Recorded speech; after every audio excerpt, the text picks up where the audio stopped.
অনেক মানুষ দেখতে পাচ্ছে আগস্টের 5 তারিখের পর থেকে যা আরম্ভ করেছেন, জনগণ কিন্তু এখন খুব সচেতন। এরা কিন্তু অলরেডি বুঝে ফেলেছে। এক কথা বলেন না কেন? একযোগে বিভিন্ন জেলায় চলছে চাঁদাবাজি, একটা আতঙ্ক না? এক কথা বলেন না কেন? এরা দোষ করে।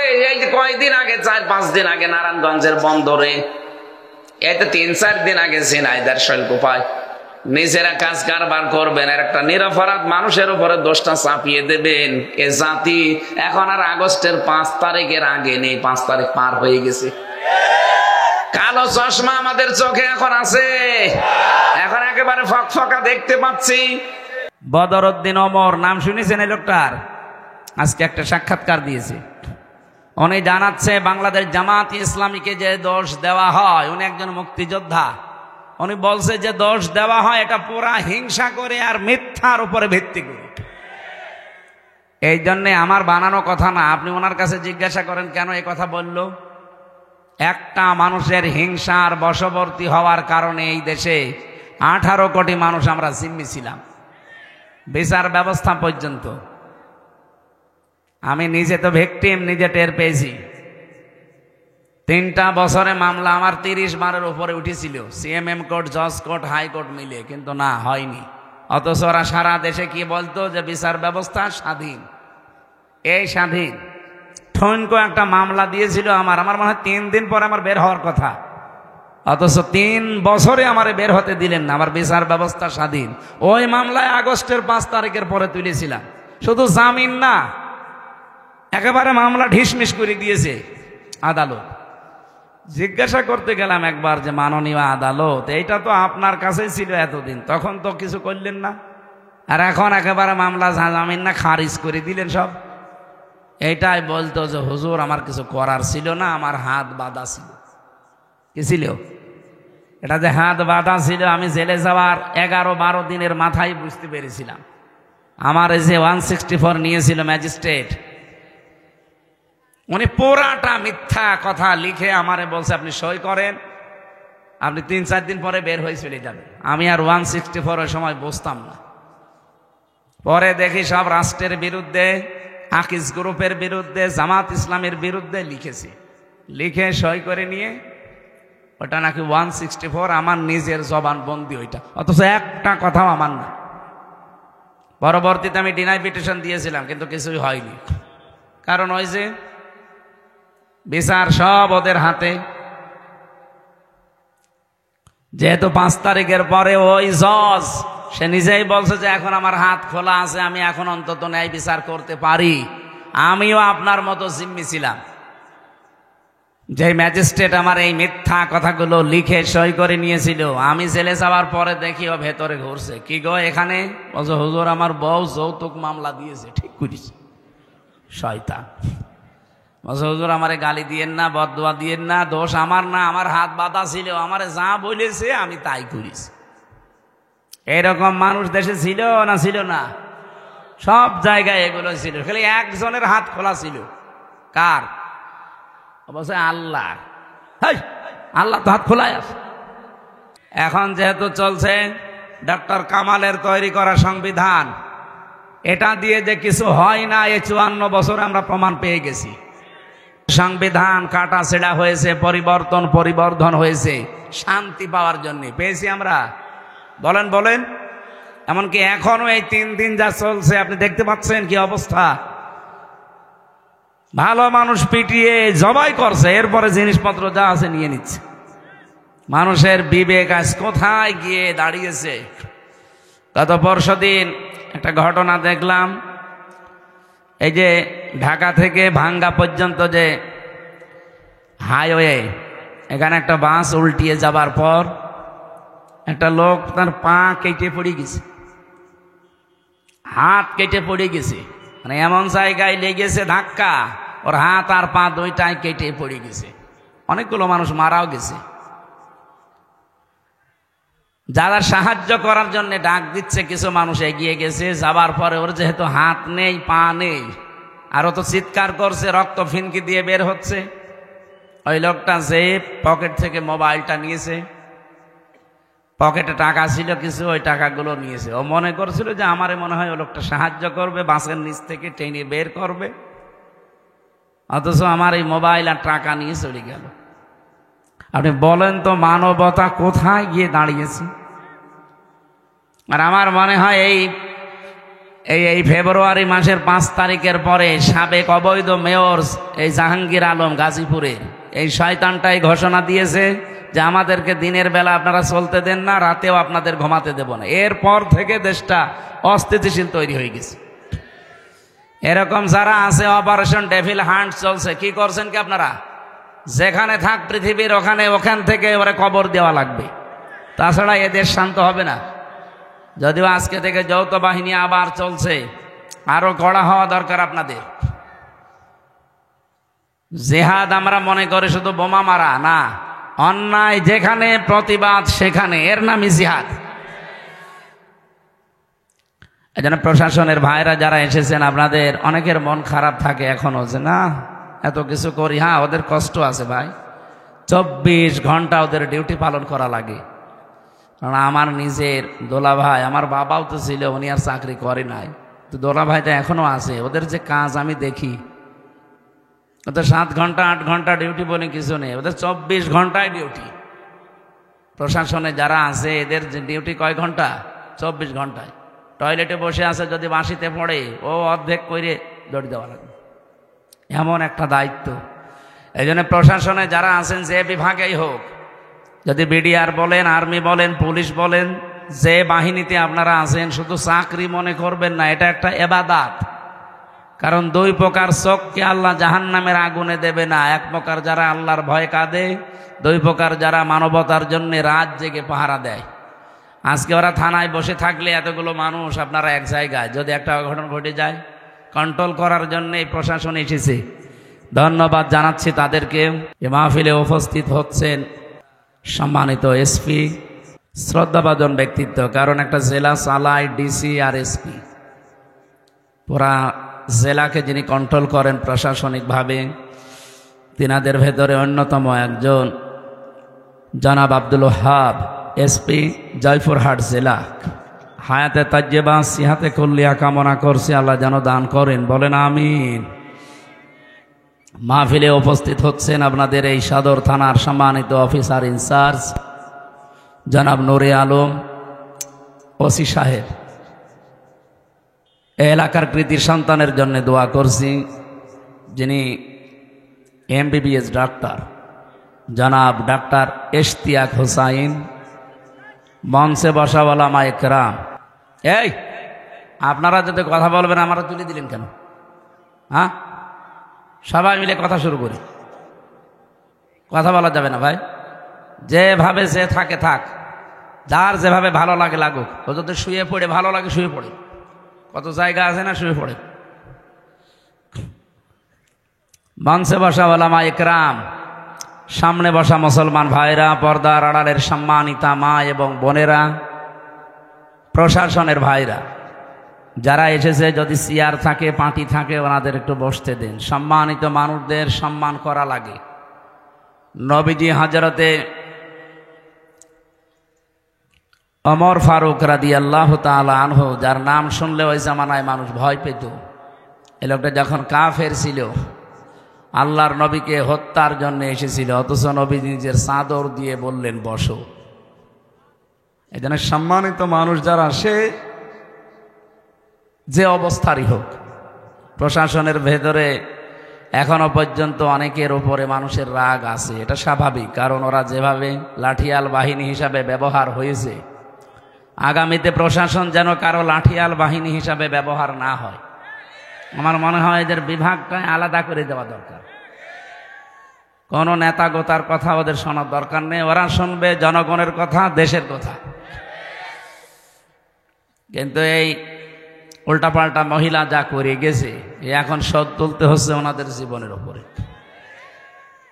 আমার কুষ্টিয়ার বাড়ির নিচতলায় আর 3 তলায় ভাড়া থাকতো প্রশাসনের 2 জন। এই 5 তারিখের পর থেকে যে কোথায় পালিয়েছে ও আল্লাহ জানে আর তারা জানে।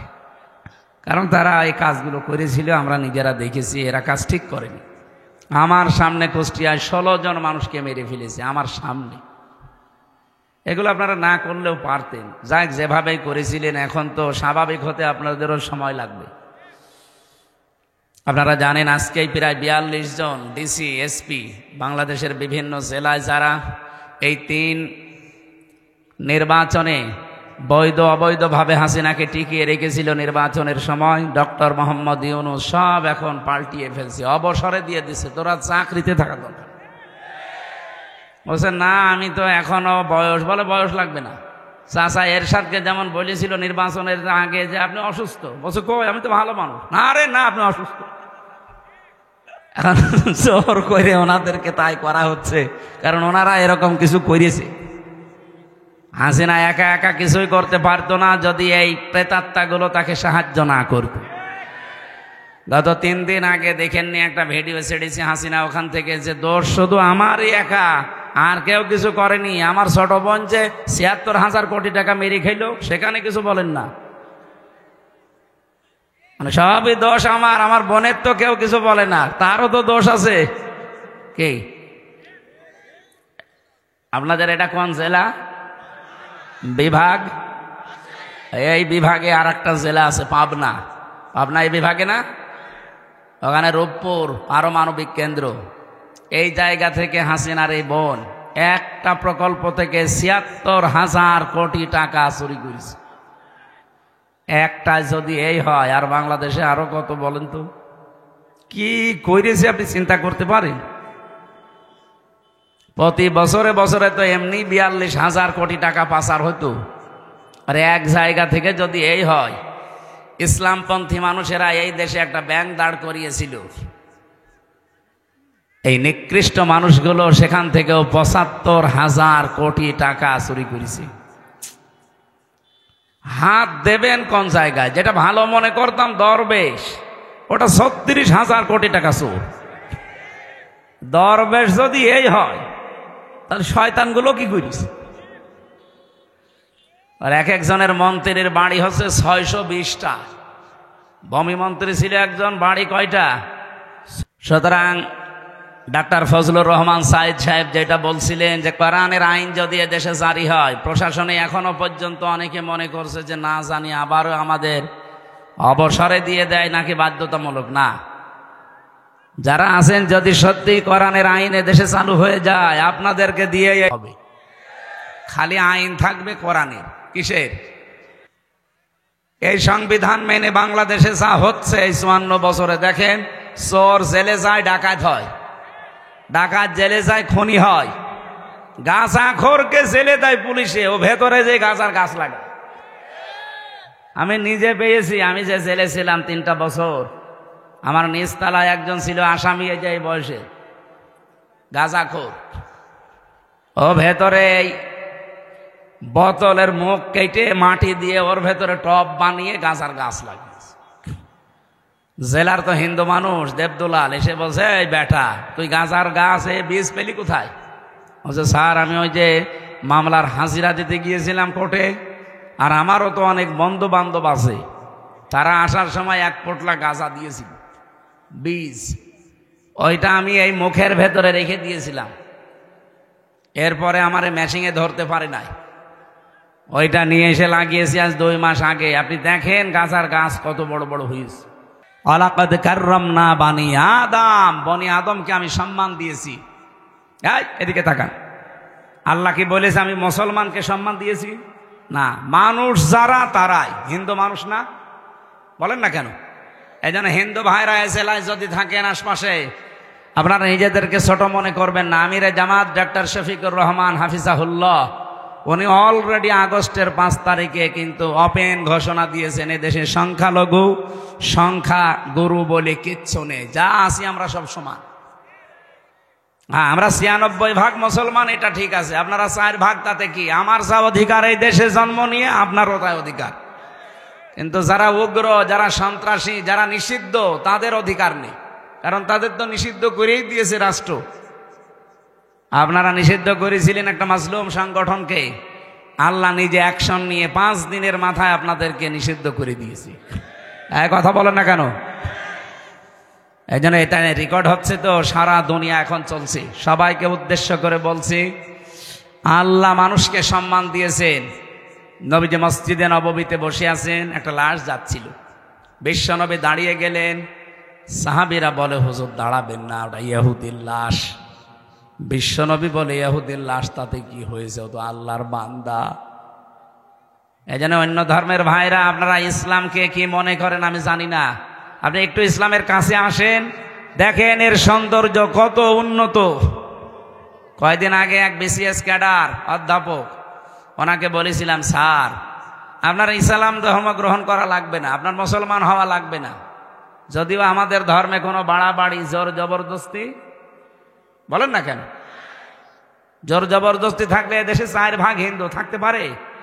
বলেন বলেন, কবে পিটিয়ে মুসলমান বানিয়ে ফেলতাম না? কিন্তু আমাদের ধর্মেই তো এটা নেই যে বাড়াবাড়ি করা, বলেন না কেন, জোর জবরদস্তি কারো উপরে করা।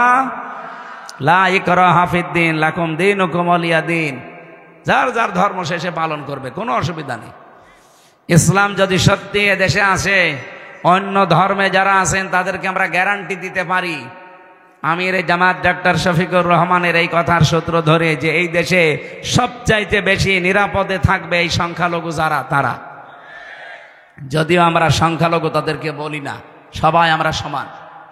এই জন্য আপনাদেরকে জুজুর ভয় দেখাচ্ছে, বিশেষ করে মেয়েদেরকে। মা বোন যারা এসেছেন, যারা আপনাদের বলে যে ইসলাম আসলে ঘরবন্দি হয়ে যাবেন, 4 দেওয়ালের মাঝে তালাবদ্ধ হবেন না, মিথ্যা কথা।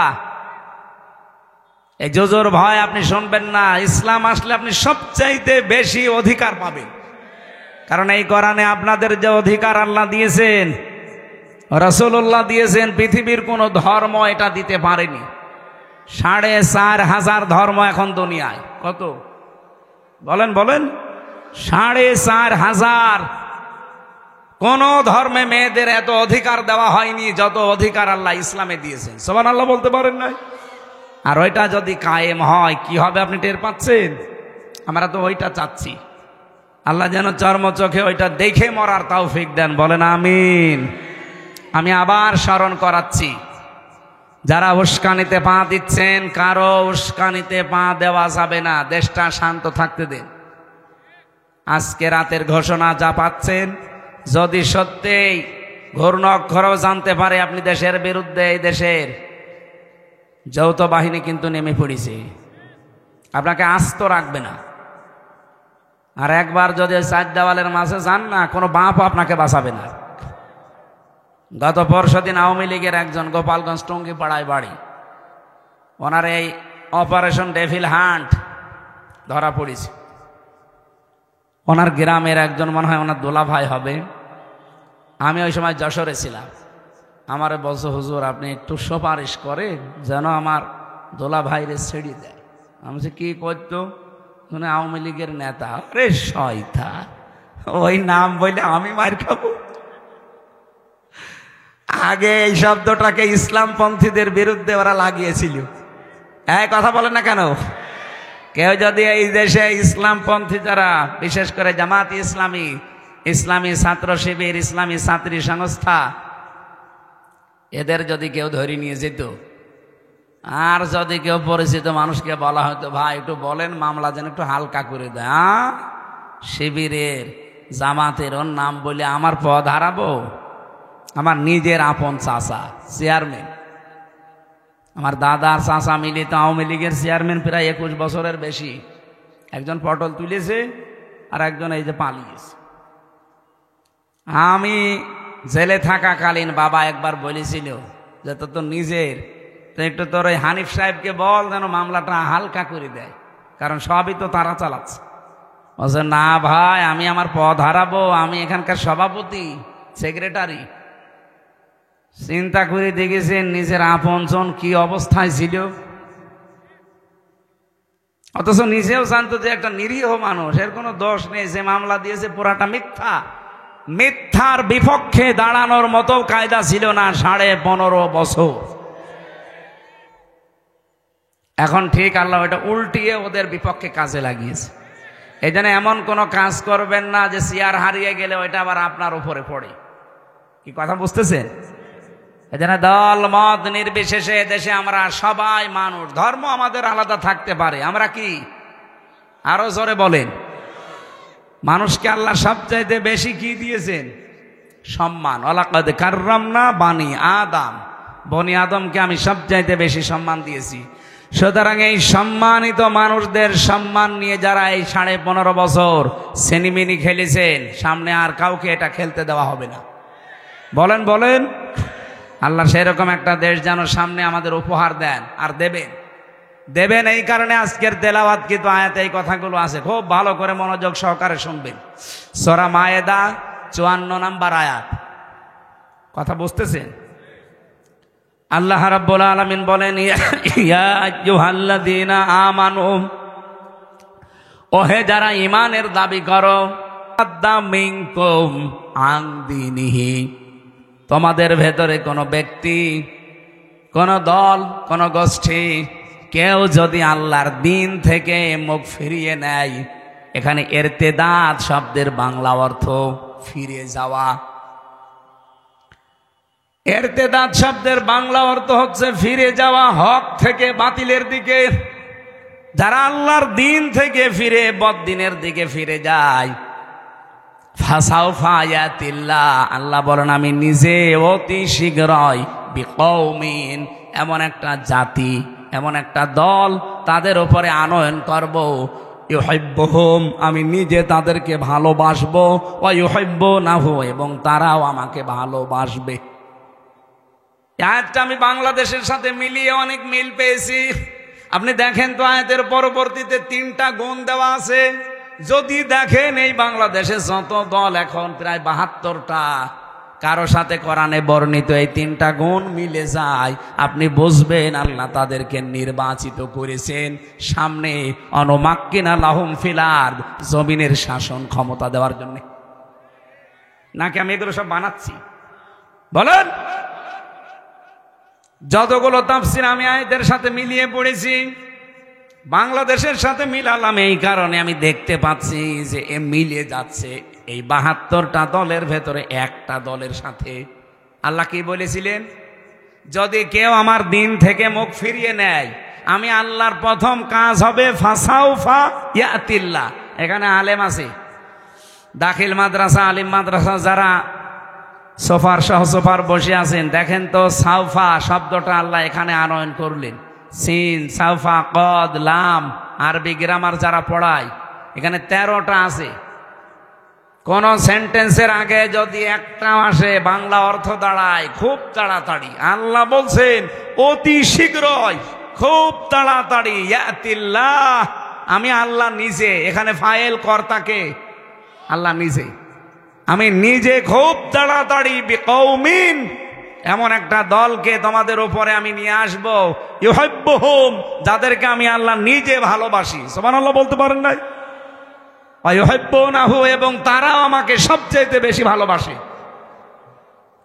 আগস্টের 5 তারিখের পরে আমরা বহু মানুষকে দেখতে পাচ্ছি, এর আগেও দেখেছি, এর পরে বেশিরভাগ দেখছি অনেকে দিন থেকে, ইসলাম থেকে সরাসরি মুখ ফিরিয়ে নিচ্ছে।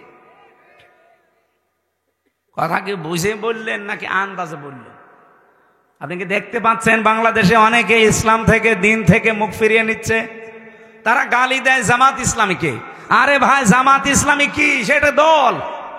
আপনি তারে গালি দেন কোন কারণে?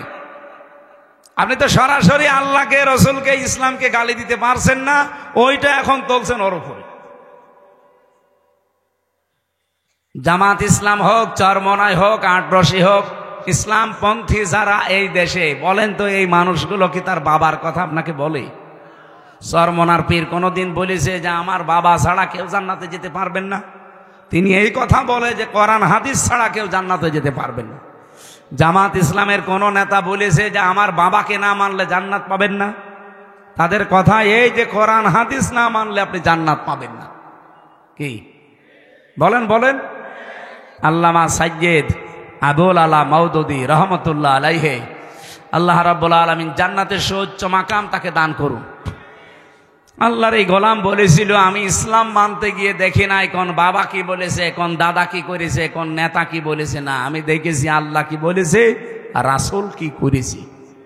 ইসলামপন্থী যারা এদেশে সবার এই এক কথায়, এই কথা বলে না কেন? সবার এই এক কথা, এর বাইরে যদি কারো কথা থাকে তারে মানা যাবে না। কথা বুঝতেছেন আপনারা? আমি নাম ধরেই বলছি, এটা রেকর্ড হচ্ছে এই কারণে। চাঁপাইনবাবগঞ্জের বিএনপির একজন এমপি, সাবেক এমপি না, এটা অবৈধ এমপি, কারণ এই 15 বছরে যারা এমপি হয়েছে সবগুলো অবৈধ। এদেরকে এমপি বলা জায়েজ নেই, এদের মন্ত্রী বলাও জায়েজ নেই, কারণ এরা তো আমরা ওদের ভোট নেইনি, এটা জোর করে হয়ে গেছে। এই কথা বলেন না কেন?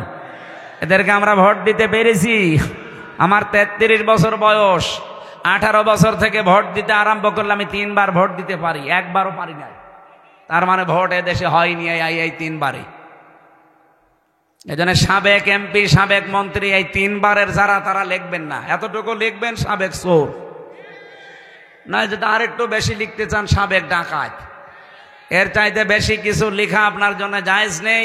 এমনকি 15.5 বছরের রাষ্ট্রের যে ভাতা নিয়েছেন সব ফেরত দেওয়া লাগবে। এই কথা বলেন না কেন? এখানেও যিনি দায়িত্বে ছিলেন, এই যে হাসিনাকে হজরত বলে ডাকতো, কি যেন নাম, আল্লাহর ওলি, কোথায় আছে? পালিয়েছে।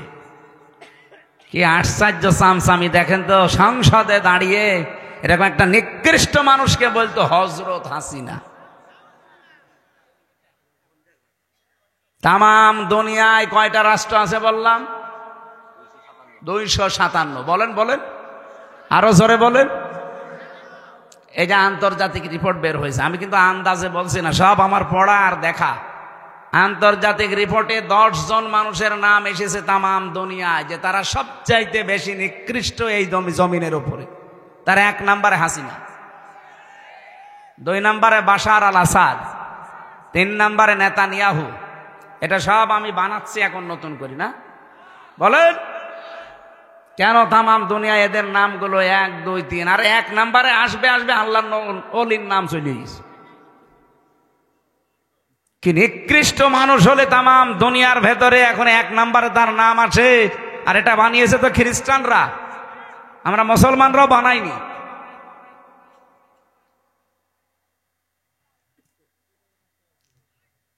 তামাম দুনিয়ায়, শুধু বাংলাদেশে না, তামাম পৃথিবীর ভেতরে একেবারে নিকৃষ্ট মানুষ এখন যত মানুষ দুনিয়া এখন জীবিত আছে, তাদের ভেতরে 1 নাম্বার উনি। কি করেছে আপনি চিন্তা করতে পারেন?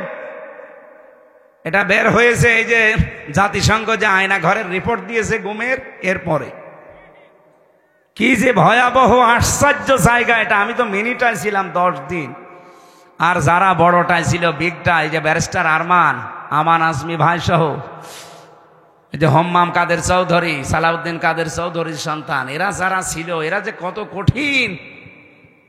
আমি দেখেছিলাম এরকম চেয়ারে বসিয়ে দেয়। আমার আগে একজনকে নিয়েছে, এই চেয়ারে বসিয়ে হাতের সাথে পায়ের সাথে ক্লিপ লাগিয়ে দেয়, এই গলার সাথে একটা লাগিয়ে দেয়, বেড়ি, ওদের একটা কি ফিতা আছে, এটা লাগিয়ে দিলে আপনি আর নড়তে পারবেন না। মুখটা তো কালো কাপড় দিয়ে বেঁধে দেয়, হাত বাঁধা, পা বাঁধা, মাথা বাঁধা, আপনি নড়বেন কি করে? তখন একবার টিপ দেবে সুইচে, চেয়ার আপনার 1 মিনিটে 120 বার ঘুরবে। 1 মিনিটে যদি 120 বার হয়, সেকেন্ডে কয়বার? বলেন বলেন। আপনি চিন্তা করতে পারেন মাথার ভেতরে কত সূক্ষ্ম জিনিস আল্লাহ দিয়েছেন। ফ্রন্টাল লব আছে, অক্সিপিটাল লব আছে, প্যারাইটাল লব আছে, মোটর কর্টেক্স আছে, সেন্সরি কর্টেক্স আছে, কত সেন্সরি জিনিসগুলো আল্লাহ দিয়েছেন মাথার ভেতরে। আর 1 মিনিটে 120 বার পাক দেবে, আপনার মাথা থাকবে? 1 মিনিট পরে মনে হবে আমি 4-5টা দুনিয়া দেখতে পাচ্ছি। হাত তো বাঁধা এভাবে ক্লিপ দিয়ে, এমন একটা মেশিন আছে ওদের কাছে, হাতের সাথে আর পায়ের সাথে লাগিয়ে দেয়, একটা টিপ দেবে, একবারে নখগুলো সব খুলে চলে আসবে। নখ খুলে ফেললেও তো হয়, ওর উপর আবার লবণ ছিটিয়ে দেয়। আপনার বিশ্বাস হচ্ছে না? আমি নিজে তো ফেস করেছি এগুলো। হয়ে যায় পুলিশ দাঁড়িয়ে আছে, জিজ্ঞাসা করে। এই ছিল দেশ। আর বলে আমি কি করেছি যে আমার পালানো লাগলো। আপনার এখনো মনে হচ্ছে না যে কি করেছেন? এদিকে আসেন, আপনাকে রেখে দিই ওখানে। আপনার তো 14 বছর থাকবে না, আপনি খালি 14 দিন থাকবেন ওই মাটির নিচে ঘরে। 14 দিন থাকলে আপনি এমনি মরে যাবেন। কত মানুষকে আমার সামনে দিয়ে লাশ বের করে নিয়ে চলে গেছে, বলেছে ও মরে গেছে, না মরে নিয়ে চিন্তায় মরে গেছে। এমন কঠিন ভয়ঙ্কর জায়গায় ওরা রেখে দিয়েছিল। আমার মনে একটা ভাঙ্গা ছেঁড়া মানুষকে 3টা বছর সেলখানায় দিলেও তো হইতো, দিয়েছে ফাঁসির কন্ডেম সেলে, কবর সেলে শয়তানরা। 24 ঘন্টা তালা লাগানো, আবার সিসি ক্যামেরা দেওয়া, কেউ যেন আমার সাথে কথা না বলে। একদিন এক হিন্দু কারারক্ষীরে বললাম যে ভাই সব সময় তো তালা লাগিয়ে রাখেন, একটু বই দেন, বই পড়ি। ও শয়তান বই নিয়ে এসেছে বঙ্গবন্ধুর আত্মজীবনী, এটা পড়ি কি করবো? পরের সপ্তাহে বছর হুজুর ভালো বই দেবো, ভালো বই নিয়ে এসেছে বঙ্গবন্ধুর ছেলেবেলা। আরে ভাই আপনি কি আর বই পান না? কি বই নিয়ে আসেনি?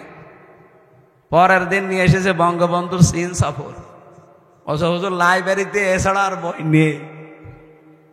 আমি বললাম লাইব্রেরিতে খোঁজ করবেন, আমার ফাঁসি চাই, মতিয়ার রহমান রেন্টুর লেখা এই বই আছে।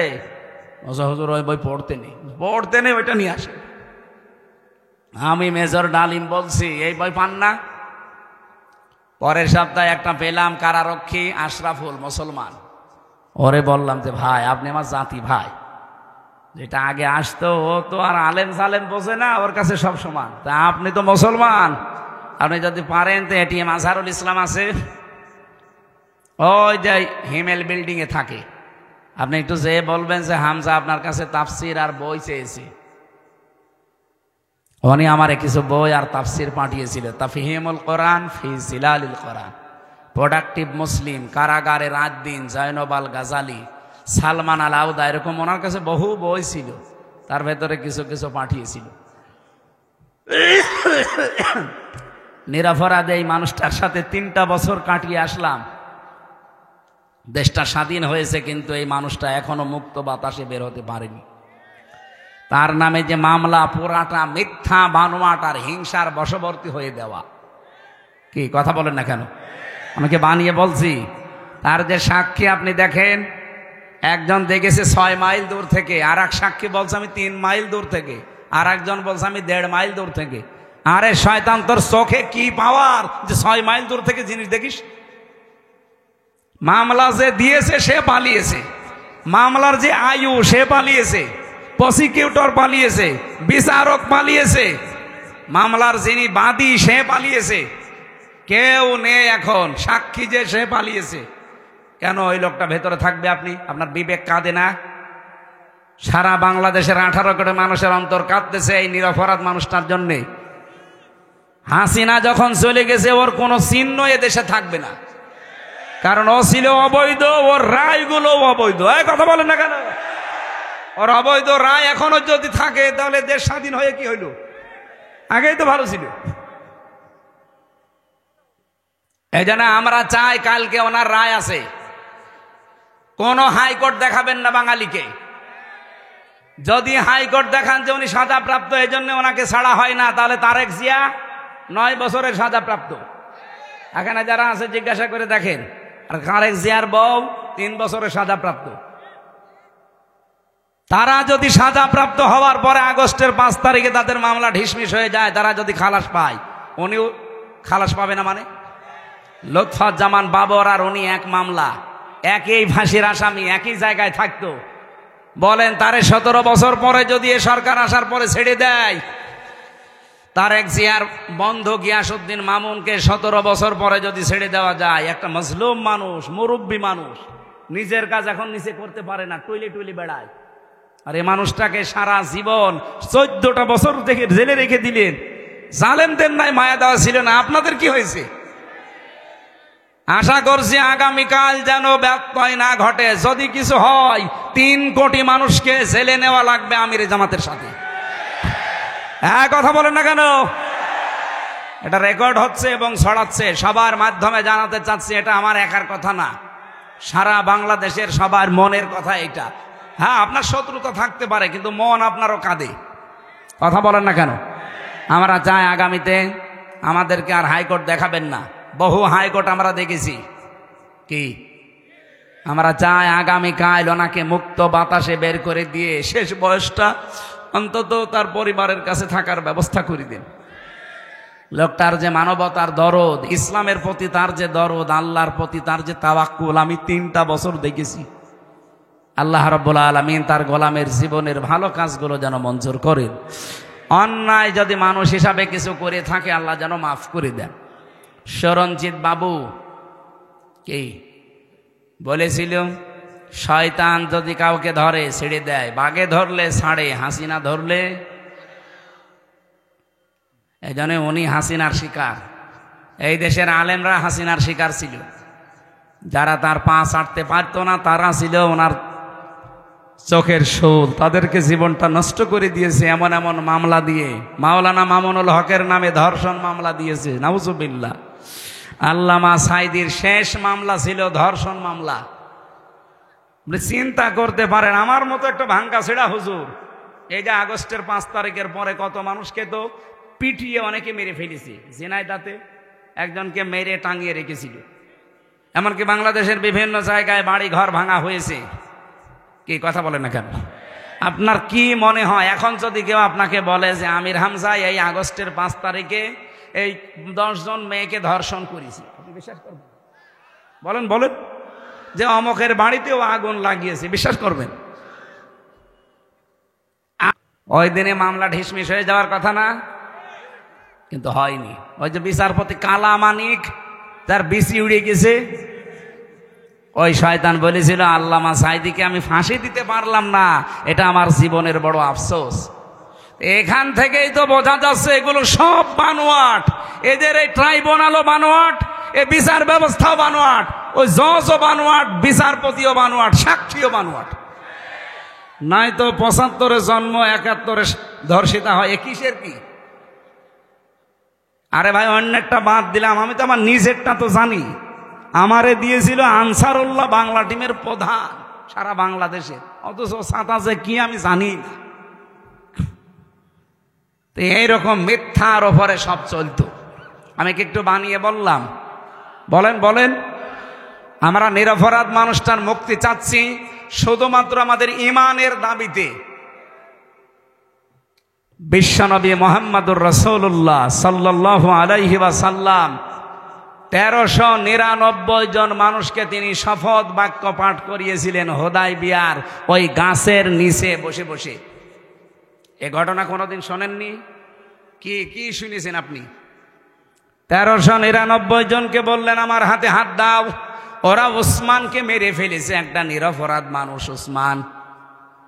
এই নিরপরাধ নির্দোষ মানুষকে মেরে ফেলেছে, এই হত্যার বদলা না নিয়ে আমরা কেউ যাব না। দরকার হয় 1399 জন শহীদ হয়ে যাব। বিশ্বনবী যখন হাত ফেলে দিলেন সবাই হাত দিয়েছে। আল্লাহ পাক বলেন আমার নবী তখন নিজের বাম হাতটা উপরে তুলে দিলেন, ডাক দিয়ে বললেন সাহাবীরা, সূরা ফাতহার 18 নম্বর আয়াত এই মাত্র নাজিল হয়েছে, লাকাদ রাদিয়াল্লাহু আনিল মুমিনিন। আল্লাহ পাক বলেন অবশ্যই আমি আল্লাহ রাজি হয়ে গেছি, না রাজি হব, গেছি। রাদিয়া এটা মাঝি পাস্ট অতীতের শব্দ। এর আগে আবার লাকাদ আছে। আল্লাহ গ্যারান্টি দিয়ে বলছেন আমি কিন্তু রাজি হয়ে গেছি।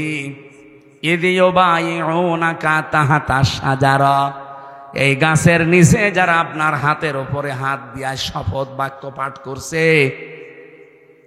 নিরপরাধ এই মানুষের হত্যার বিচার না করে আমরা দেশে যাব না।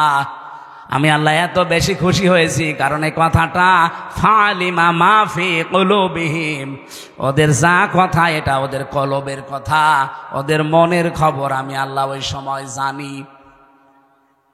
ফানজালাস সাকিনাতা আলাইহিম, আমি আল্লাহ তাদের উপর আমার সাকিনা নাজিল করলাম, প্রশান্তি নাজিল করলাম। ওয়াসাবাহুম ফাতাহান করিবা, তাদের জন্য একটা নিকটবর্তী বিজয়ের সুসংবাদ দিলাম। ও জয়পুরহাটবাসী, আমি শুধু বলার জন্য বলছি, শোনার জন্য শুনবেন তা না। এখান থেকে শিক্ষা কি? সাহাবায়ে কেরাম ওই দিন 2টা ফরজ লঙ্ঘন করেছিলেন, একটা রোজা আর একটা হজ। নবীজি বললেন ইহরামের কাপড় খুলে ফেলো, পরবর্তীতে হজ আবার করে নেব। রোজা রেখেছ, রোজা ভেঙে ফেলো, আবার রোজা করে দেব। কিন্তু আজ নিরপরাধ মানুষকে ওরা মেরে ফেলেছে। এই নির্দোষ মানুষের হত্যার বিচার না করে মদিনায় যাব না। এত নরম মনের নবী আজ গরম হয়ে গেছে। ডাক্তার শফিকুর রহমানের মতো মানুষও নরম মানুষ, হঠাৎ গরম হয়ে গেছে। এই কথা বলেন না কেন? আলটিমেটাম কালকে শেষ, কালকে শেষ। কালকে যদি সত্যিই নিরপরাধ মানুষটাকে আপনি মুক্তি না দেন, 3 কোটি মানুষকে বাংলাদেশে জেলে দেওয়া লাগবে। প্রস্তুতি নেন। কোথায় পাবেন জেলখানা? বাংলাদেশে যতগুলো জেল আছে সবচাইতে বেশি যদি মানুষ আটকিয়ে রাখেন 1,10,000 মানুষ আটবে, এরপর আটবে না। আপনি 3 কোটি মানুষ রাখবেন কোথায়? সুতরাং দেশটা যেন অশান্ত না হয়ে যায়, এই ছোট্ট বিষয়টাকে বড় করে না দেখে তাড়াতাড়ি কালকে ওনারে মুক্ত বাতাসে ফিরিয়ে দেন। হ্যাঁ, কথা বলেন না কেন? নবীজি যখন বাম হাত দিলেন, সাহাবী জিজ্ঞাসা করলেন, হে নবী, বাম হাতটা কিসের? আল্লাহর নবী বললেন, আজকের এই শপথ অনুষ্ঠানে আমার আল্লাহ রাজি হয়ে গেছে এই 1399 জন সবার উপরে। আমার ওসমান এখানে নেই, ওসমানের ওপরও আল্লাহ তো রাজি হওয়া লাগবে, এই জন্য বাম হাতটা তুলে দিলাম, এটা আমার ওসমানের হাত। বাংলাদেশে 18 কোটি মানুষ কিন্তু রাস্তায় অলরেডি নেমে পড়েছিল এই বিক্ষোভ মিছিলে। আপনি দল মত ওখানে পাননি।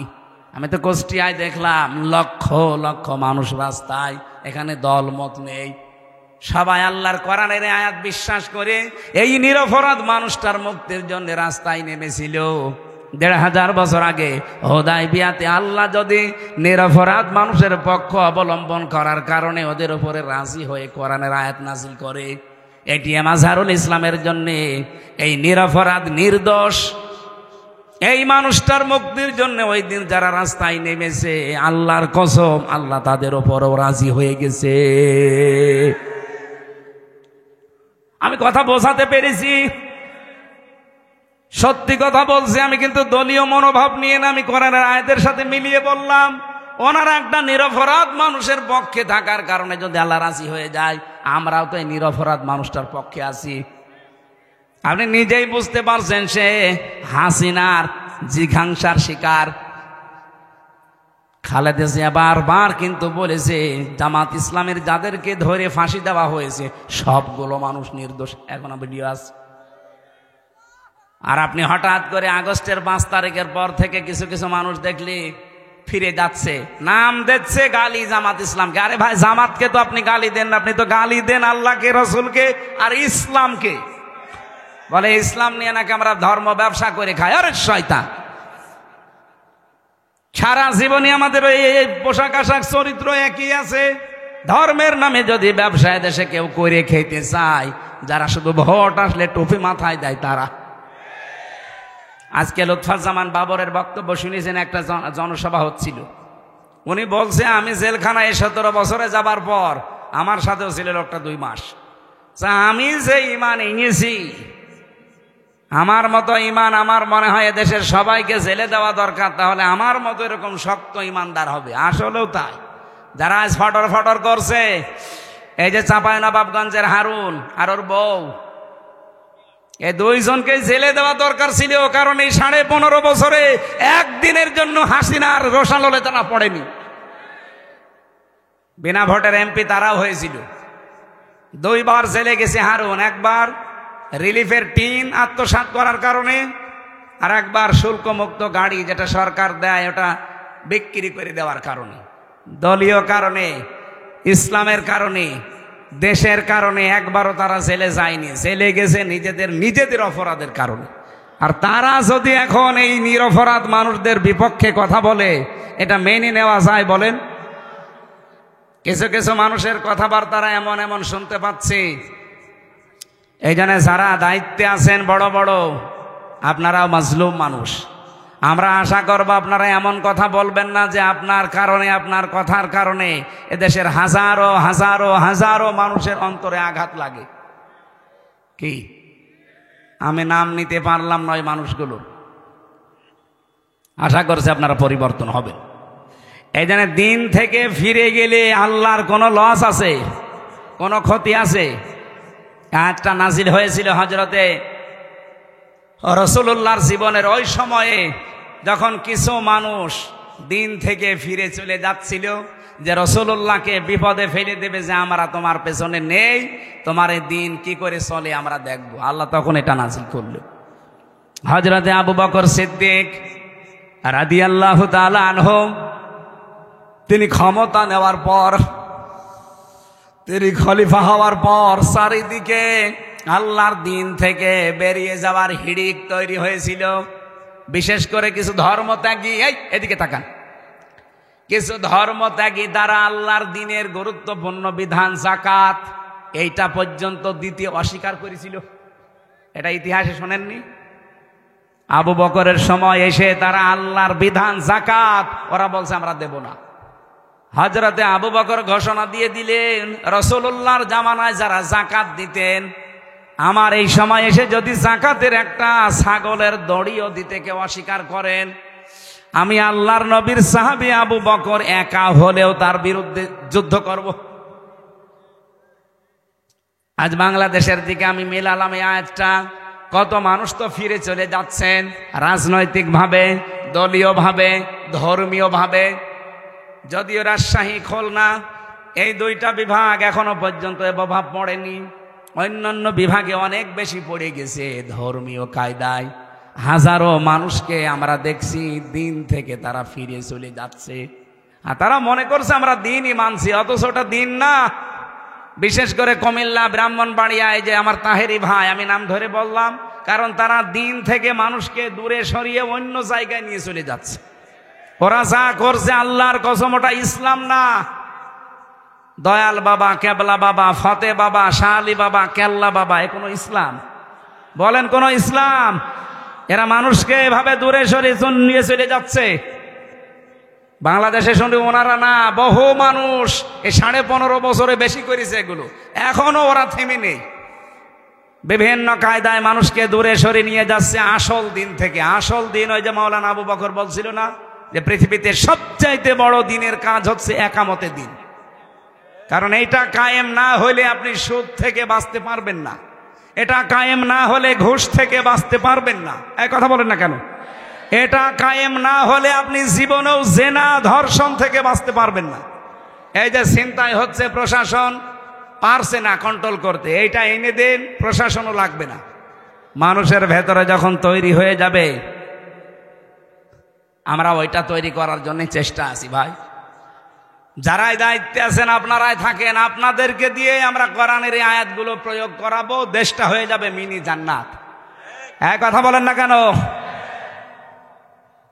যতদিন এটা না আসবে, হাজারো চেষ্টা করলেও আপনি পারবেন না। একদিকে চেষ্টা করবেন, 10 দিকে ভেঙে চলে যাবে।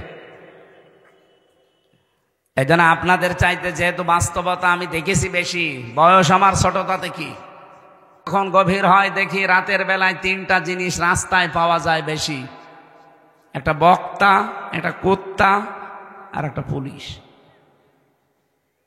রাত বেশি হলে এদের পাওয়া যায় না।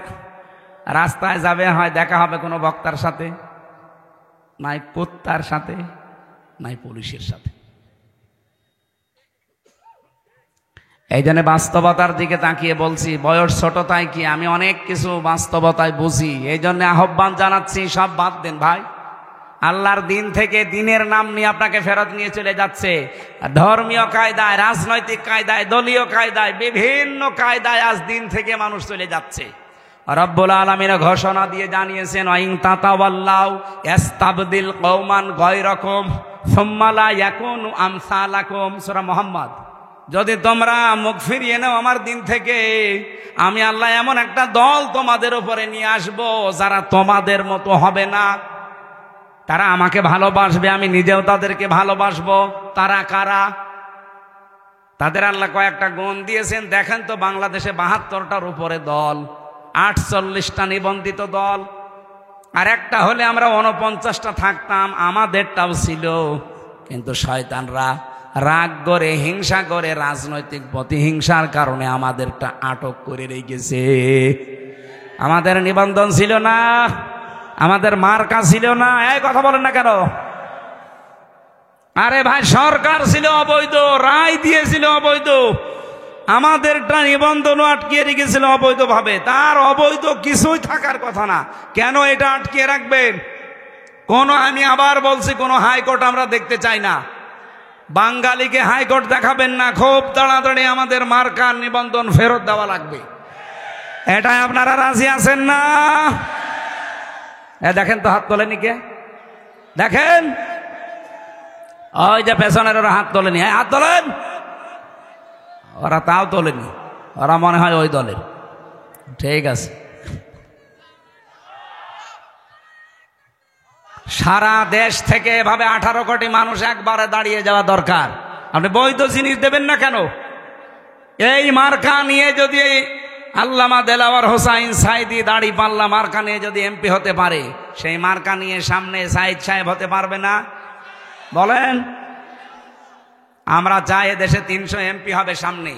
151 জন মানুষ জানো ফজলুর রহমান সাইদের মতো বুকে কোরআন নিয়ে সংসদের সামনে যেতে পারে।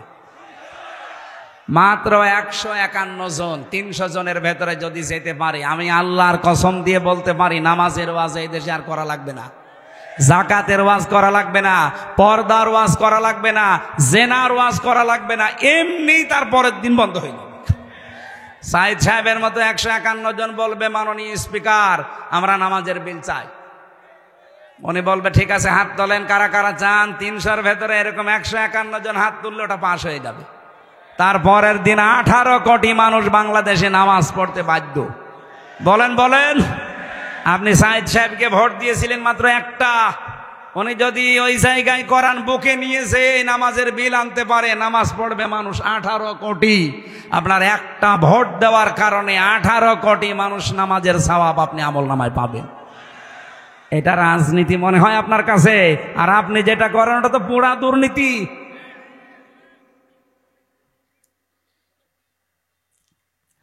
হ্যাঁ, ক্ষমতার জন্য কেউ যদি লালায়িত থাকে তাকে ভোট দেওয়া যাবে না, কিন্তু এমন এমন জায়গা আছে যেখানে ক্ষমতা চেয়ে নেওয়া জায়েজ আছে। হযরত ইউসুফ ক্বালা জাআলনি আলা খাযাইনিল আরদি ইন্নী হাফিজুন আলিম।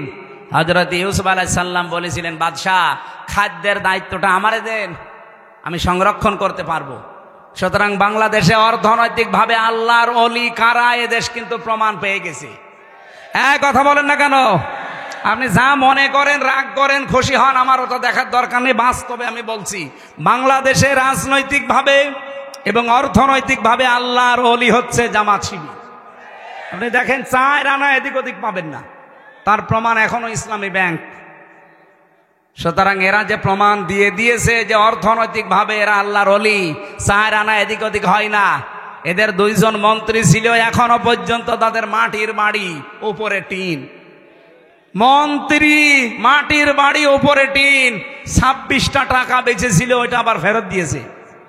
আর আপনি মন্ত্রী, 620টা বাড়ি আপনার। এই জন্য অর্থনৈতিকভাবে যে কারা আল্লাহর ওলি, এটা কি আর প্রমাণ দেওয়া লাগবে? এইরকম মানুষ যদি দায়িত্ব চেয়েও নেয় তাও দেওয়া যায় আছে, কারণ তারা সংরক্ষণ করতে পারবে। কথা বলেন না কেন? আর আমরা চাই এই দেশটা যেন এইভাবে সংরক্ষিত হয়। কেন নামাজের ওয়াজ করা লাগবে দেশে? কেন যাকাতের ওয়াজ করা লাগবে? ও মা বোনেরা পর্দায় থাকো কেন বলা লাগবে? খালি এরকম মানুষগুলো 151 জন একটু পাঠিয়ে দেন, ওয়াজও করা লাগবে না, এমনি মানুষ মেনে নেবে। আইন আমরা তৈরি করতে পারছি না, কারণ এরকম মানুষ আমরা নেই। ওখানে যা আছে আল্লাহর আইনের পক্ষের লোক নেই। এই জন্য আগামী থেকে যেহেতু এরকম একটা সুযোগ আসতেছে, অনেকে দেখছি এখন দিনের দিক থেকে মুখ ফিরিয়ে চলে যাচ্ছে। আল্লাহ বলেন, আমি একটা দল নিজে তৈরি করছি, ওই দলের গুণাগুণ যার সাথে মিলবে আপনি সেই দলে যোগ দেবেন। কয়টা গুণ? 3টা। বলেন বলেন, আরো জোরে বলেন। আদিল্লাতিন আলাল মুমিনিন আইজ্জাতিন আলাল কাফিরিন। আল্লাহ বলেন প্রথম গুণ হবে ওই দলের লোকদের, তারা নিজেদের ভেতরে পরস্পর রহম দিল হবে, কমল হৃদয়ের হবে। কোথায়? আমার বাড়ি কুষ্টিয়া। কোথায় বাড়ি? এটিএম আজহারুল ইসলামের বাড়ি রংপুর বদরগঞ্জ। কত দূরের মানুষ আমরা? প্রায় 350 কিলোমিটার দূর।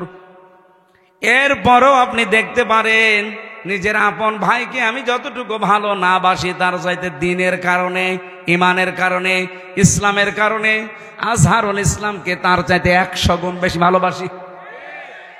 কেন এটা তৈরি হয়েছে? আল্লাহ বলেন আজিল্লাতিন আলাল মুমিনিন, তারা মুমিনদের প্রতি হবে রহম দিল। এটা তৈরি করে দিয়েছে কে? আরো জোরে।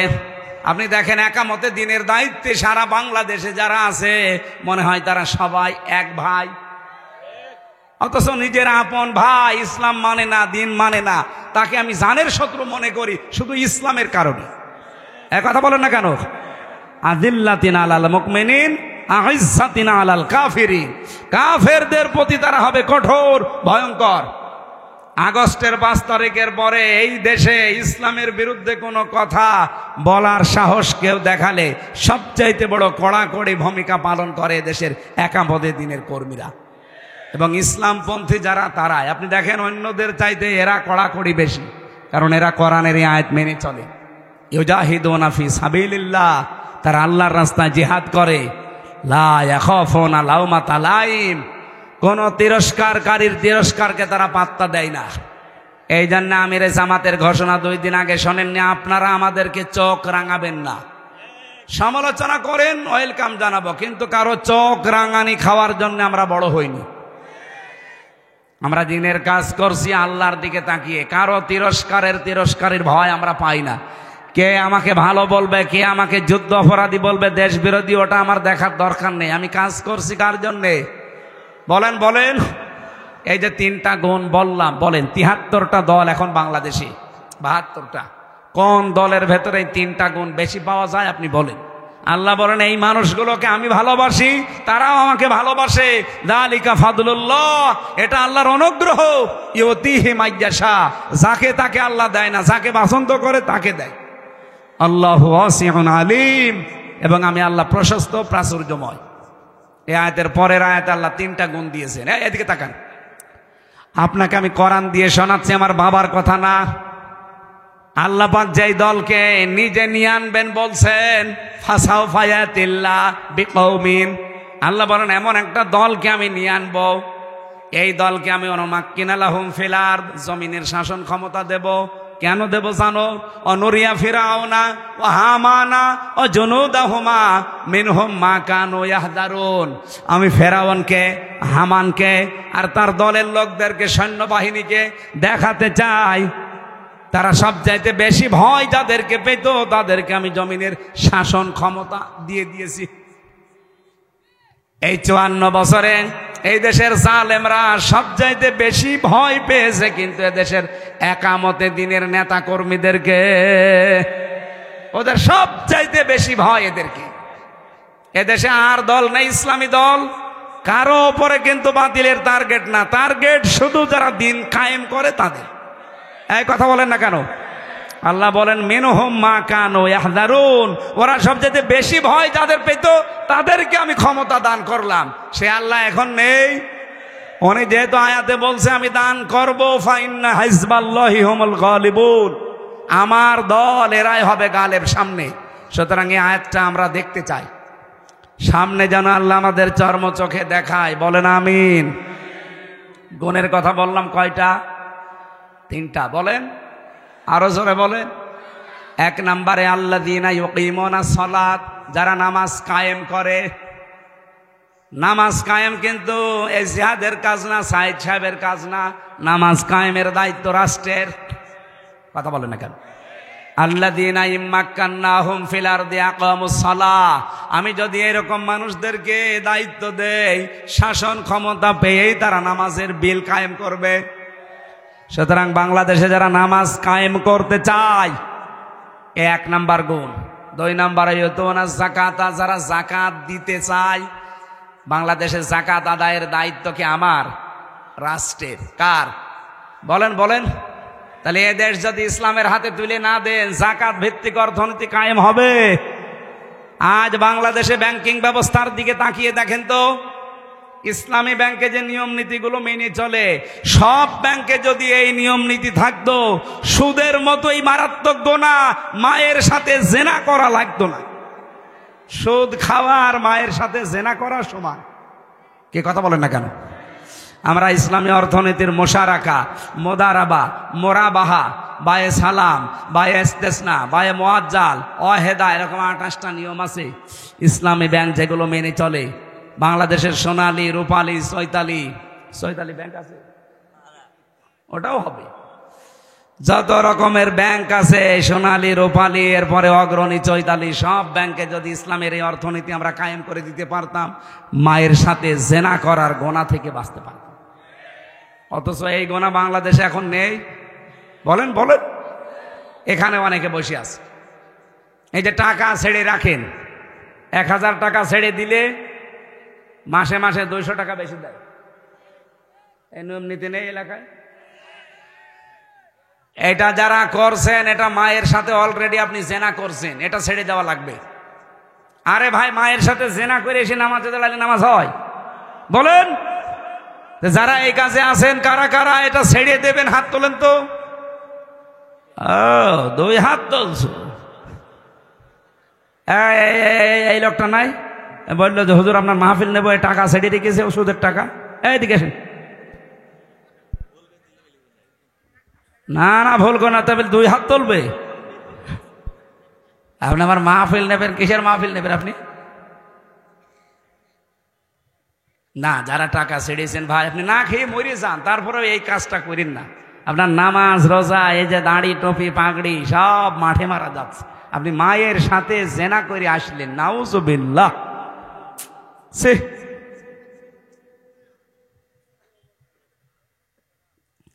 3 নম্বরে অহুম রাকিউন, যারা রুকুকারীদের সাথে রুকু করে। রুকুকারী কারা? এখানে জামাতবদ্ধ হয়ে নামাজ পড়ার কথা আছে তাফসিরে। যারা জামাতে নামাজ আদায় করে, বাংলাদেশে বললাম 72টা দল, আমি নাম ধরে বলছি আপনাদের বোঝার জন্য, রেকর্ড হচ্ছে, সারা দুনিয়া যাচ্ছে। এদেশে একটা শুধু দল আমি পেয়েছি, আপনি জামাতে নামাজ পড়েন না একা একা পড়েন, ওটা আবার লিখে রাখা লাগে। এরকম একটা দল নেই। কোরআনের সাথে যা মেলে আমি তো তাই বলবো, এর সাথে মেলে না আমি আপনার নাম বলবো কি করে? কারণ আপনি হচ্ছে চাঁদাবাজি করে খান। আপনার নামে কোনো আয়াত কোরআনে আছে? আছে, আপনার বিপক্ষে আছে। কথা বলবেন না কেন? হুজুর আমার বিপক্ষে যেন বলবেন না, তাই আপনার পক্ষে বলার মতো কোনো কথা তো পাই না, কারণ আপনার বউ চলে বেপরদায়। কথা বলেন না কেন? একজন ওয়াজ করেছিল, রুহুল আমিন ভাই, বসে ইমামতি করতে গেছি, সুদের আয়াত পড়ে সুদের কথা বললাম। ওরে আল্লাহ, ওই মসজিদের সভাপতি হচ্ছে সুদখোর, টাকা ছেড়ে রাখে, টাকা আসে, এরকম সভাপতি দেশে নেই। উনি নামাজের পরে বলছে, হুজুর আমি নিয়ে আসলাম আপনারে, আর আপনি আমারে বাঁশ দিলেন। আমি যে একটু হালকা পাতলা সুদ খাই, এলাকার মানুষ জানে, তাই বলে আপনি মসজিদে বলবেন? আপনার আমি বাদ দিয়ে দিলাম। ও বলছে আমি একটু উপশহরে ইমামতি নিলাম, ওই জায়গায় তেলাওয়াত করলাম পর্দার আয়াত। পর্দার আয়াত পড়েছি। এখন মসজিদের সেক্রেটারি ওর বউ ব্যারাকে চাকরি করে। উনি নামাজের পরে বলছে, হুজুর আমারে বাঁশ দিলেন, আমার বউ চাকরি করে, এলাকায় মানুষ জানে, তাই বলে আপনি এখন মসজিদে বলবেন? ইমাম সাহেবকে সেক্রেটারির কথা বলেছিল। আপনারা আমি রাখবো না, যান। ওখান থেকে চলে গেলাম গ্রাম অঞ্চলে ইমামতি করতে গিয়ে দাঁড়িয়েছি। মনে করলাম আজকে আর বাংলায় কিছু বলবোই না, শুধু আরবিতে বলবো, যেন না বুঝি। আরবিতে ওই যে খুতবা আছে, খুতবা দিয়ে নামাজে দাঁড়ালাম। মনে করলাম এমন সূরা তেলাওয়াত করবো যেন সবাই মনে করে যে না, এই ইমাম সাহেব ঠিক আছে। কানে হাত দিয়ে যেহেতু তেলাওয়াত আরম্ভ করেছি নামাজে, সূরা ফাতিহা শেষ, তেলাওয়াত করলাম সূরা ইয়াসিন। ইয়াসিন আল কোরআনিল হাকিম। বেশ ভালোই চলছিল। নামাজ শেষ হওয়ার পরে ক্যাশিয়ার ডাক দিয়ে বলছে, হুজুর আমি মসজিদের ক্যাশিয়ার, টাকা আমি আপনাকে দেব। অথচ প্রথম দিন এসে আপনি কি করলেন? মসজিদের সভাপতির নাম ইয়াসিন, আর ওর বাপ মরে গেছে, নাম হাকিম। আপনি প্রথম দিনই বাপ বেটার নামে সূরা পড়ে দিলেন। আমি যে ক্যাশিয়ার, আমার নামে কোনো সূরা নেই। আগামী সপ্তাহে যদি আপনি আমার নামে সূরা না পড়েন, আপনার আমি রাখবো না। চিন্তা করছে, শহরে গেল ইমামতি, উপশহরে গেল, গ্রামেও চলে যাবে। কি করি, সূরা কোথায় পাই? মনে মনে একটা সূরা বানালাম। সামনের সপ্তাহে নামাজ পড়ালাম সূরা ফাতিহার পরে ওই সূরা দিয়ে। সূরা ফাতিহা শেষ, এবার তেলাওয়াত করা আরম্ভ করলাম। কারণ ওই ক্যাশিয়ারের নাম হচ্ছে বাবর। বাবর নামে কোনো সূরা আছে? টান দিলাম, ইয়া আইয়ুহাল বাবর আনতা কালবন ও আবুহু খিনজির ও জাদ্দুকা হিমার ফাইন্নাহুম লাজাহিলুন। টান যখন দিয়েছে মনে করছে সূরা মনে হয় ঠিকই পড়ছে। তেলাওয়াত শেষ হয়ে গেলে নামাজের পরে বলছে, হুজুর খুব সুন্দর হয়েছে, আমার নাম কি সুন্দর করে বললেন, ইয়া আইয়ুহাল বাবর। তা আপনি এই সূরার অর্থ বলেন। ইমাম সাহেব বলছে এর বাংলা অর্থ হচ্ছে, হে বাবর নিশ্চয় তুই কুকুর। তোর বাবা হচ্ছে শুকর, তোর দাদা গাধা, তোর 14 বংশ মূর্খ। একটা সূরা হইল। আপনাকে এত কিছু নাম ধরে বলার পরেও যদি বলেন না আমার নামে কিছু পড়ে না, তে আমি আপনার নামে পাবো কোথায়? আপনি এমন দল করেন যে দলে নামাজ লিখে রাখা লাগা তো দূরের কথা, নামাজই পড়া লাগে না। কিন্তু আমি এমন দলের কথা বলছি যে দলে নামাজ পড়বেন একা না জামাতে, ওইটাও লেখা লাগে। আবার পরের মাসে দেখানো লাগে যে এই দেখেন আমি নামাজ জামাতে পড়েছি এই কয়েক। তো যদি সত্যি আপনার জামাতে নামাজ না থাকে আপনাকে থ্রেট দেওয়া হবে, আগামী মাসে সংশোধন হবে। এই কথা বলছে না? এটা একটা বিশ্ববিদ্যালয়ের মতো। কোরআনের আয়াতের সাথে তিনটা, আমি তিনটাই মিলিয়ে ফেললাম। কারণ নামাজ কায়েমের আন্দোলন করে দেশে একটা মানুষ, যাকাত ভিত্তিক অর্থনীতি কায়েমে করার জন্য চেষ্টা চালায় একটা দল, জামাতের সহিত নামাজ আদায় করার জন্য উদ্বুদ্ধ করে একটা দল। তা আমি আপনার নাম পাবো কোথায়? আল্লাহ পাক বলেন এইভাবে যেই মানুষগুলো তিনটা গুণ অর্জন করবে, আমি আল্লাহ তাদেরকে নিজে পছন্দ করে তোদের উপরে নিয়ে আসবো, তাদেরকে আমি আল্লাহ এদেশের ক্ষমতা দেব। আল্লাহ যেহেতু বলছে, এটা মিথ্যা হওয়ার সম্ভাবনা বলেন বলেন। এই জন্য দিন দিন ইসলামের জোয়ার কিন্তু তৈরি হয়ে গেছে অলরেডি। আমরা আগস্টের 5 তারিখের আগে দেখতাম এই দেশে মানুষ 100 জনের 15 জন বলতো আমরা ইসলাম চাই। আর এখন এই যে ফেব্রুয়ারির 18 তারিখ, আজকে তো 24 তারিখ, 18 তারিখ একটা জরিপ পেয়েছিলাম, এদেশের 100 জনের 66 জন মানুষ বলছে আমরা এদেশে ইসলাম কায়েম চাই। আপনি আর কিছুদিন চাইতে দেন, 6 মাস 10 দিন 15 দিনের ব্যবধানে যদি এই পরিবর্তন হয়ে যায়, আর 6 মাস যেতে দেন, এদেশের 100 জনের 100 জন মানুষ বলবে আমরা এদেশে ইসলাম চাই। এই জন্য অনেক মুনাফিকের মাথা খারাপ হয়ে গেছে, বলছেন না আমরা কিচ্ছু চাই না, নির্বাচন চাই। আরে ভাই নির্বাচন তো চাবেন, 100 জনের 90 জন এখনো পর্যন্ত ওই জালেমদের দোসররাই দায়িত্বে আছে। তো এগুলো পরিবর্তন করা লাগবে না? এসপি সাহেব আসতেছে। আপনাদের জেলার সর্বোচ্চ দায়িত্বশীল আমাদের অভিভাবক এই জয়পুরহাট জেলার শ্রদ্ধাভাজন এসপি স্যার জনাব আব্দুল ওয়াহাব, আল্লাহর নামে নাম, আল্লাহ রাব্বুল আলামিন তার গোলামকে সঠিকভাবে জেলার দায়িত্ব যেন পালন, ইবাদত হিসাবে পালন করার তৌফিক দেন। আমি একটা চেয়ার দিন। সুবহানাল্লাহ আলহামদুলিল্লাহ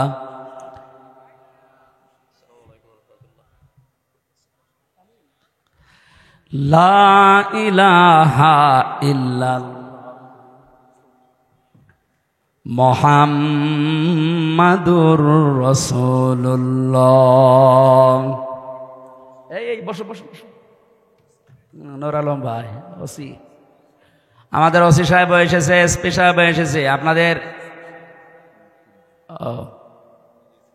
কিছু ফর্মালিটি আছে, একটু করেন। আমরা 1-1.5 মিনিট সময় দিচ্ছি, করেন। সম্মানিত মানুষদেরকে সম্মান দেওয়া ইমানের দায়িত্ব দেন।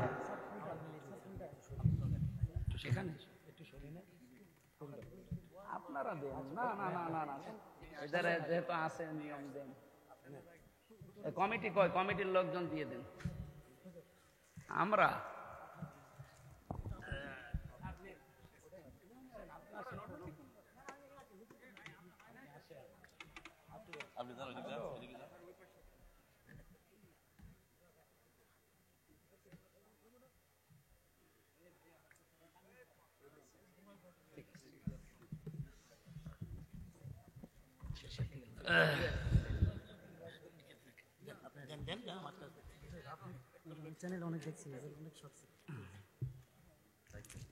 সম্মানিতা মা বোনেরা, আপনারা বসে আছেন বিভিন্ন জায়গায়, শুনলাম আমরা খাদিজাতুল কুবরা রাদিয়াল্লাহু তাআলা আনহার জীবনী পড়েছি। এখানে একটু চুপ করেন ভাই, বসেন বসেন। মা বোনদেরকে জান্নাতের যে কাজগুলো আছে, সর্বোত্তম কাজ আপনার বাড়িতে যে দায়িত্বগুলো আছে এগুলো পালন করবেন। খাদিজাতুল কুবরার পুরা জীবনী দেখেছি, তাকে আল্লাহ নিজে জান্নাতে ঘর বানিয়ে পাঠিয়েছিলেন, অথচ জীবনে তিনি এক ওয়াক্ত নামাজ পড়েননি, একটা রোজা রাখেননি, একটা টাকাও দান করেননি, জীবনে একটা সাদগা করেননি, কোনোদিন হজও করেননি, একদিনও পর্দায়ও থাকেননি।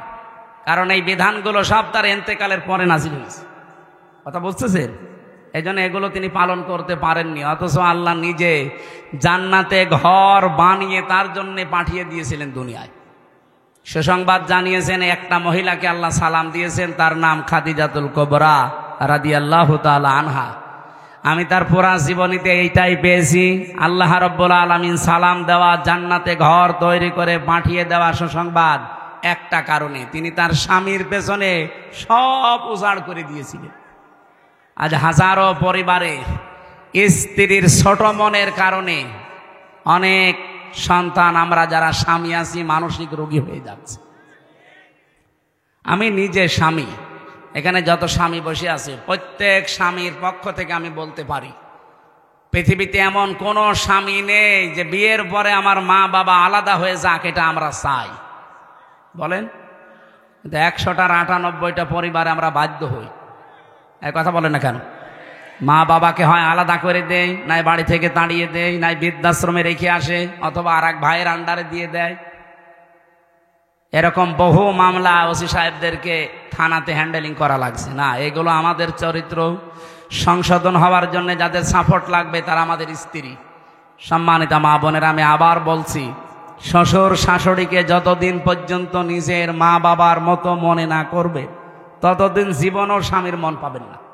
হ্যাঁ, উপরে উপরে আপনাকে আমি ভালোবাসতে পারি, কিন্তু আমি মানসিক রোগী হয়ে যাব আপনার কারণে। এরকম সমস্যা দেশে নেই? বলেন বলেন। আপনার স্বামী যদি দিনের কাজে থাকে, মানবতার কাজে থাকে, খাদিজাতুল কুবরার মতো পেছন দরজা দিয়ে সাহায্য করবেন, যতটুকু সামর্থ্য আছে উৎসাহ দেবেন। কিয়ামতে খাদিজাতুল কুবরার সাথে আপনি জান্নাতে একই সাথে থাকতে পারবেন। আল্লাহ মেয়েদেরকে খাদিজার মতো হওয়ার তৌফিক দেন, বলেন আমিন। দ্বিতীয় নম্বরে, বোনদের, মেয়েদের, এই দুই জায়গায় মানুষ এসে একটু ঝামেলা বাঁধায়। এরা জমি জায়গা এদের দিতে চায় না, এরকম বহু মামলা ওনাদের কাছে যাচ্ছে এই জমি জায়গা সংক্রান্ত। বোনের জমি আর ফুফুর জমি, মেয়ের জমি দিতে চান না কোন কারণে? অন্যের জমি যদি মেরে দেন একটা গুনাহ হবে, আর বোনের জমি, ফুফুর জমি, মেয়ের জমি মেরে দিলে ডবল গুনাহ হবে। একটা আত্মীয়কে ফাঁকি দেওয়া আর একটা শরিক ফাঁকি দেওয়া। এই কথা বুঝতেছেন? কারণ এই নির্দেশটা আল্লাহ নিজে দিয়েছেন, ইউসিকুমুল্লাহু ফি আওলাদিকুম লিযযাকারি মিসলু হাজ্জিল উনসায়াইন। হে পৃথিবীর মানুষেরা, আমি আল্লাহর নির্দেশ, এক মেয়ে যা পাবে, দুই মেয়ে যা পাবে, এক ছেলে তাই পাবে। এই নির্দেশ কার? তো বহু নামাজি মানুষ দেখি না, এটা মানতে চান না। হজে যাওয়ার আগে পর্যন্ত আপনি চিটারি করেন, ছেলের নামে ভালো ভালো সম্পদ, দোকানদার সব দিয়ে দেন, আর হজে যাওয়ার আগে বলে, মেয়ে তোর মা তোর জন্য আমি দোয়া করে দিলাম। এটা একটা টাটকা নির্ভেজাল শয়তান। আবার হজে যাচ্ছে, তুই দোয়া তো করবি, ওরে ফাঁকি দিলি কেন? আগে ওর জমি ফেরত দে, এরপরে দোয়া কর। সুতরাং জমি জায়গার এই বিষয়টা খুব খেয়াল রাখবেন। শুধু নামাজ পড়ে রোজা রেখে কালো বোরকা পরে জান্নাতে যেতে পারবেন না। যারা শরিক ফাঁকি দেন তাদের দুইটা অপরাধ আল্লাহ সঙ্গে সঙ্গে লেখে। এক নম্বরে, ওই দিন থেকে আপনার যত ইবাদত বন্দেগী সব কবুল হওয়া বন্ধ হয়ে যায়। দুই নম্বরে, যখন মারা যাবেন আপনি ঈমান পাবেন না, বেঈমান হয়ে মরবেন। শরিক ফাঁকি দেওয়া মানুষ বাংলাদেশে নেই? আরো জোরে বলেন। এই যে যারা ফাঁকি দিলেন, সে যে বিভিন্নভাবে ভোটের অধিকার যারা নষ্ট করলেন, বলেন। আমি এক ওসি সাহেবকে পেয়েছিলাম জেলখানায়। উনি আমারে মাঝে মাঝে বলতো, হুজুর আমি একটা তওবা করেছিলাম, আমার এই তওবাটা কত দূর হইল আপনি দেখেন তো। বলছে, কি তওবা? বলছে, নির্বাচনে আমি বাইরে ছিলাম, এই যে ভোট গেল, এই ভোটে আমি বাইরে ছিলাম, আমি রাত 12টার পর থেকে আমার যা লোকজন আছে এদেরকে নিয়ে ভোট কাটা আরম্ভ করলাম ফজর পর্যন্ত। বাক্সগুলো ফজরের আজান হয়ে গেল, সব বিভিন্ন জায়গায় পাঠিয়ে দিলাম। আমি গোসল করে আসলাম, 2 রাকাত তওবার নামাজ পড়লাম আর বললাম আস্তাগফিরুল্লাহ। আমার এই তওবা হয়েছে যে কোরআন শরীফ আমার সামনে। এইভাবে আমি আমতে ফাঁসির কন্ডেম ছেলে ছিলাম, আমার সাথে দেখা করতে যেই কথা বলছিল উনি এখন বের হয়েছে। আমি বলছি না, আপনি তো আর আল্লাহর কাছে অপরাধ করেননি যে আস্তাগফিরুল্লাহ পড়ছেন, আপনি অপরাধ করেছেন হামজার কাছে। কারণ একটা এমপি বানাতে 3.5 লাখ 4 লাখ হামজা লাগে, তাদের ভোট আপনি একাই সব করে দিলেন। মাপ যদি পেতে চান, আগে যাদের অধিকার নষ্ট করলেন তাদের কাছে যে বলেন যে আমার ভুল হয়ে গেছে, এখন কি করবেন করেন। কিন্তু মারাত্মক বিষয় হচ্ছে, আপনি যতদিন জেলে আছেন, আপনার তো 8 বছর জেল, এই যতদিন জেলে আছেন জেল থেকে বের হয়ে দেখবেন যে অনেক হামজা মরে গেছে। কি আপনি তাদের কাছে ক্ষমা চাবেন কি করে? এই জন্যে কোনো জালেমের হুকুম মানতে গিয়ে, জালেমকে টিকিয়ে রাখতে গিয়ে নিজের আখেরাত যেন আমরা নষ্ট করে না ফেলি। আমি কথা কি বোঝাতে চেয়েছি, বোঝা গেছে? আগামীতেও যদি এরকম কিছু আসে, কাউকে খুশি করতে গিয়ে, শান্তি দিতে গিয়ে নিজের আখেরাত নিজে নষ্ট করেন না। আপনার বউ আপনাকে যতই ভালোবাসুক, যে বলেন তো যে আমি একটু বাম হাতের ইনকাম করি, হালকা পাতলা একটু গোনা হয়, এই গোনা কি তুমি নিবা? বলছে বিয়ে করেছেন আপনি, কি খাওয়াবেন আপনি জানেন। সুতরাং ওর খুশির জন্য, ওর আনন্দের জন্য আপনি বাম হাতের ইনকাম করবেন কেন? যতটুকু পারেন আপনার যা আছে ডান হাতের ইনকাম নিয়ে চলার চেষ্টা করেন। কেউ কারো জন্য উপকার করতে পারবে না কিয়ামতে, আর কেউ কারো আপনও না। সবগুলো দুনিয়াটা আল্লাহ বানিয়েছেন একটা ধোঁকা। দুনিয়া কি? আমার পূর্বপুরুষ যারা, আমি 3 পুরুষ চিনি। আমার বাবা রিয়াজউদ্দিন, তার বাবা জাহান আলী, তার বাবা নমাজ আলী, এরপরে আমি চিনি না। সত্যি কথা বলছি, আমি চিনি না, আর আমি জানিও না। এখন বলেন তো, এই যে নমাজ আলীর বাবা কে? আমি জানি না। এই মনে করেন তার নাম হজরত আলী। এখন এই লোকটা খুব বেশি হলেও 61 বছর আগে মরে গেছে। আমি হিসাব করে দেখলাম, মাত্র 61 বছর আগে। এই লোকটা যদি এখন কুষ্টিয়ায় এসে বলে যে এই 2 তলা বাড়ি আমার, আমি এই জমি জায়গায় এই ভিটা মিটা সব আমি বানিয়েছিলাম, আমি এখানে থাকতে চাই, আপনারা বলেন আমি ওরে উঠতে দেব? কিসের নমাজ আলীর বাপ আপনি? আমি তো নমাজ আলীকে চিনি না।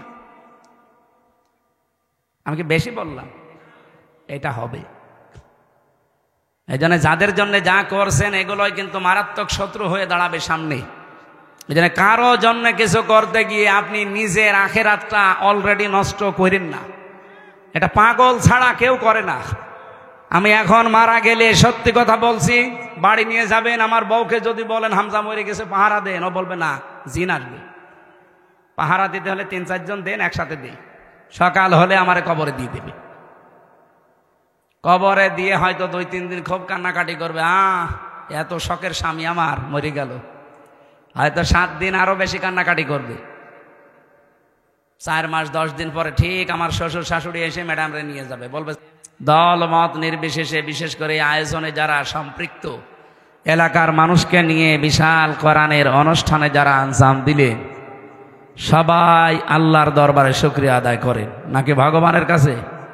হ্যাঁ, আল্লাহর দরবারে বলেন আলহামদুলিল্লাহ। খলাকাল ইনসান আল্লামাহুল বায়ান। আল্লাহ বলেন আমি মানুষ বানিয়েছি আর মানুষের কথা বলা আমি শিখিয়েছি।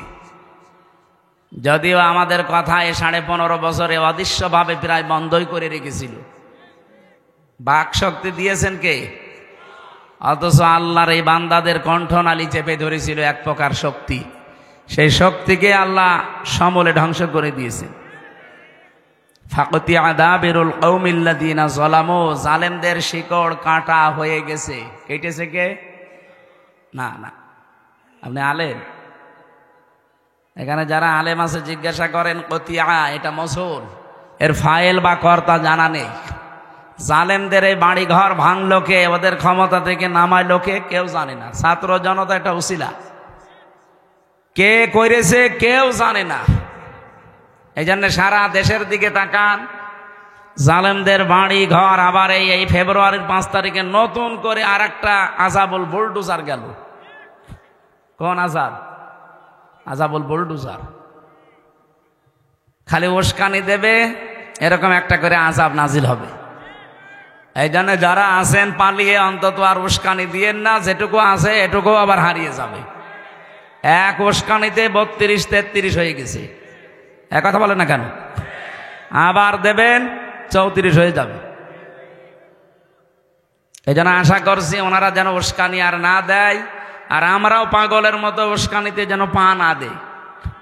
প্রশাসন কিন্তু এখন আর আগস্টের 5 তারিখের আগে নেই, এখন ফেব্রুয়ারির 24 তারিখ চলছে। কে কথা বলে না কেন? উস্কানিতে পা দিয়ে যদি ওদের গোয়েন্দা নজরে ধরা পড়ে, এমন পিটানো পিটাবে না, পেছনে একেবারে গোপালগঞ্জের মতো লাল হয়ে যাবে। পিটিয়েছিল কিছুদিন আগে, দেখেননি? ওই সময় শুনতাম গোপালগঞ্জ থেকে ঢাকায় আসবে, বসে আসলে 300 টাকা, দাঁড়িয়ে আসলে 1000 টাকা। কিভাবে বসবে কায়দা নেই। এই জন্য আমরা সতর্ক করছি, আগামীতে কারো ফাঁদে যেন কেউ পা না দেয়। 27টা ষড়যন্ত্র অলরেডি এই আগস্টের 5 তারিখের পরে 6.5 মাসে হয়ে গেছে। 27টা চিন্তা করেছিল ওরা, কোন সময় আনসার লিগ দিয়ে, কোন সময় হেলমেট লিগ দিয়ে, কোন সময় রিকশা লিগ দিয়ে, বিভিন্ন কায়দা করতে করতে এই যে এখন এই 2-3 দিন চলছে আর একটা রাখাল রাহানা, কি নাম যেন শয়তানের, আমাদের নবীজিকে গালি দিয়েছে। কি কথা বলে না কেন? এ লোকটার সাহস হয়তো না, ওকে কেউ দিয়ে করাচ্ছে, আর ওকে কে করাচ্ছে আমরা কিন্তু জানি। এই উগ্রপন্থী কিছু দাদা আছে, তারা এখনো পর্যন্ত বিভিন্ন ছদ্মবেশ নিয়ে দেশে আছেন, আমরা তাও জানি। তাদের ফাঁদে পা দিয়ে দেশটাকে আবার অশান্ত করার চেষ্টায় আছেন। বিশ্বের মোড়লদের কাছে দেখাবেন যে বাংলাদেশে দেখেন এই যে জঙ্গি আবার মাথা ছাড়া দিচ্ছে, অথচ এই দেশে যে জঙ্গি নেই তার প্রমাণ আর 7 মাস। এই 7 মাসে একটা জঙ্গি ধরা পড়েছে? কোন জঙ্গি নাটক হয়েছে? হবে কি করে? কারণ জঙ্গির নাটক যে লেখবে সেই তো পালিয়েছে, আর যাদের দিয়ে করাবে তারাও পালিয়েছে। এই জন্য এই দেশে জঙ্গি বলে কিছু নেই। 2-1 জন একটু উগ্র আছে, তারা এই দেশে এখন বাইরে নেই। আমি ভেতরে যে একজনকে পেয়েছিলাম, ও আছে আল্লাহর দলের সভাপতি আব্দুল মতিন। বললাম, ভাই আপনি সারা দেশের আল্লাহর দলের সভাপতি, সেক্রেটারি কে? বলছে, আমার ছেলে। আমি আমার সভাপতি, ছেলে আমার সেক্রেটারি, সারা দেশে আমার আর কেউ নেই, আমরা বাপ বেটা 2 জন। এই হচ্ছে জঙ্গি। পোড়াটা মিথ্যা বানোয়াট ভাবে তৈরি করে নিজেরাই নিজেদেরকে, মানুষদেরকে ধরে নিয়ে 2 মাস 5 মাস 1 বছর ওই মাটির নিচে আয়না ঘরে রেখে দিত, হঠাৎ করে তুলে বলতে যে বিশাল জঙ্গি ধরা পড়িস। আল্লাহ আমাদেরকে হাতে ধরে বাঁচিয়েছে। জালেমদের শিকড় যেহেতু আল্লাহ কেটে দিয়েছেন, এমনকি জালেমদের বাড়ি ঘর পর্যন্ত আপনি তাকিয়ে দেখেন নিশ্চিহ্ন হয়ে গেছে জালেমদের সবগুলো। আমার কুষ্টিয়ার হানিফের বাড়ি মাটির সাথে মিশিয়ে দিয়েছে কে? কেউ জানে না। আপনি এখন মামলা দেবেন কারণ নামে, খুঁজেও পাবেন না, কারণ ফাইল কর্তা জানা নেই। যে যেভাবে পারে, আমার মনে হয় ফেরেশতারা ভেঙেছে। কোরআনে কারিমে রব্বুল আলামিন জানিয়েছেন, ফাতিলকা বুয়ুতুহুম খাওফিয়াতাম বিমা যালামু ইন্না ফি যালিকা লাআয়াতাল লিকাওমিন ইয়ালামুন। সূরা নমলের 52 নম্বর আয়াতে আছে, আল্লাহ বলেন এই সেই ঘরগুলো, ফাতিলকা বুয়ুতুহুম, বাইতুন দেননি, বুয়ুত বহু বচন, আবার জমির দিয়েছেন হিম। আল্লাহ বলেন এই সেই ঘরগুলো পড়ে আছে কেন জানেন? খাওফিয়াতান, আজকে জনশূন্য, ওজাড় গৃহ হয়ে গেছে, পরিত্যক্ত হয়ে পড়ে আছে, বিমা যালামু, এদের জুলুমের কারণে। কি বুঝলেন এই আয়াত থেকে? জালেমদের এত বড় শিকড় আপনি চিন্তাও আনতে পারবেন না। আমি রিমান্ডে টের পেয়েছিলাম যে ওদের শিকড় কত নিচে। এই দেশে ইউনিয়নের দারোয়ান থেকে শুরু করে একেবারে সংসদ পর্যন্ত থরে থরে সব সাজানো ছিল। এখনো আছে জালেমদের ওই দোসরগুলো, এখনো আছে। এই জন্যই তো ইউনুস পাল্টাচ্ছে, বাধ্যতামূলক বলছে তো অসুস্থ চলে যা। আসলে ওগুলো অসুস্থ মানসিক ভাবে। ওদের শিকড় এত নিচে ছিল, তারপরও যদি কেটে ফেলে, আগামীতে অনেকেই চিন্তা ভাবনায় আছেন আগে সিয়ার পাই, কি করবেন আপনি? সিয়ার পেয়ে যদি সত্যি ওদের মতো আচরণ করেন, অইন উত্তম উদনা অজালনা জাহান্নামা লিল কাফিরিনা হাসিরা। সূরা বানী ইসরাঈল ৮ নম্বর আয়াতের শেষের দিকে আল্লাহ জানিয়েছেন, তোরা যদি ওই রকম করিস, ওদের সাথে যা করেছি তোদের সাথে ওইটা করব। ইন্না ফি যালিকা লাআয়াতান লিকাউমি ইয়ালামুন, লামে তাকিদ।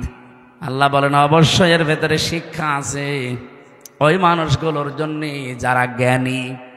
এই জন্য আগামীতে যারা আসবেন, কারা আসবেন আমি জানি না, যারা আসবেন তারা যদি এই জালেমদের মতো আচরণ আরম্ভ করেন, আল্লাহর কসম আপনাদেরকেও বাড়িঘর 5 বছর পরে উজাড় গৃহ হয়ে যাবে। বলেন বলেন, আপনাদের বাড়িঘর শ্মশান বানিয়ে দেবে। দেবে কে? না, আপনাদের তো বোঝাতে পারলাম না। কুতিয়া বললাম, ফাইল কর্তা জানা নেই, দেবে কে? কেউ জানে না। দেবে কে? এই জন্য আচরণ ঠিক করেন। অথচ ওই ম্যাডামের কারণে আমি যদি বাম হাতের ইনকাম চালাই, আমি আশা করছি কি বোঝাতে চাই আপনি বুঝেছেন। সৎ থাকার চেষ্টা করেন। ইবাদত বন্দেগী কবুল হওয়ার যে ফর্মুলা, প্রথমটা হচ্ছে হালাল রুজি। ওয়াজ তো এইটাই। এইটা যদি আমরা আজ মেনে চলতে পারতাম, বাংলাদেশ দুর্নীতি মুক্ত হতো।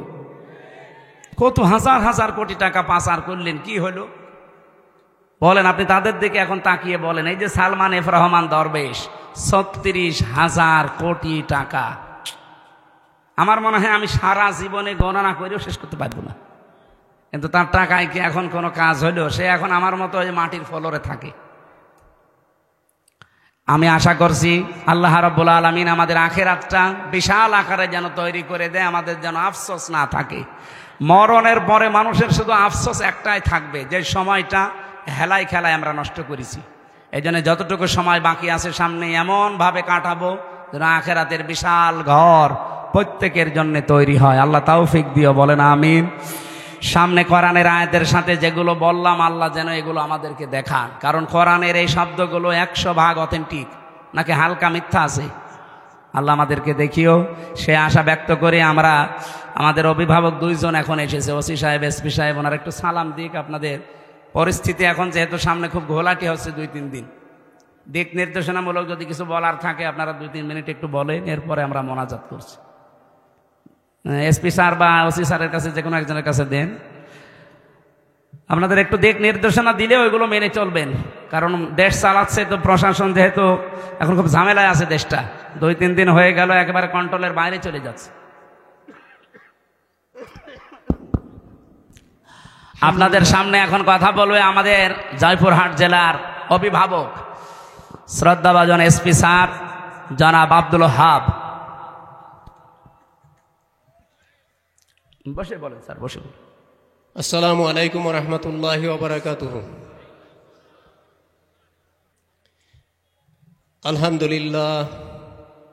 আলহামদুলিল্লাহ নাহমাদুহু ওয়া নুসাল্লি আলা রাসূলিহিল কারীম। আউযু বিল্লাহি মিনাশ শাইতানির রাজীম। বিসমিল্লাহির রহমানির রহিম। লিল্লাহি মা ফিস সামাওয়াতি ওয়া মা ফিল আরদ ওয়া ইন তুবদু মা ফি আনফুসিকুম আও তুখফুহু ইউহাসিবকুম বিহিল্লাহ ফায়াগফিরু লিমান ইয়াশাউ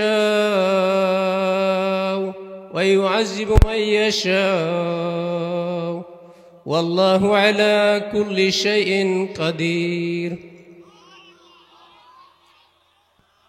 آمن الرسول بما أنزل إليه من ربه والمؤمنون كل آمن بالله وملائكته وكتبه ورسله لا نفرق بين أحد من رسله وقالوا سمعنا وأطعنا غفرانك ربنا وإليك المصير. لا يكلف الله نفسا إلا وسعها لها ما كسبت وعليها ما اكتسبت ربنا لا تؤاخذنا إن نسينا أو أخطأنا ربنا ولا تحمل علينا إصرا كما حملته على الذين من قبلنا ربنا ولا تحملنا ما لا طاقة لنا به واعف عنا واغفر لنا وارحمنا أنت مولانا فانصرنا على القوم الكافرين আল্লাহু সম্মানিত হাজিরিন,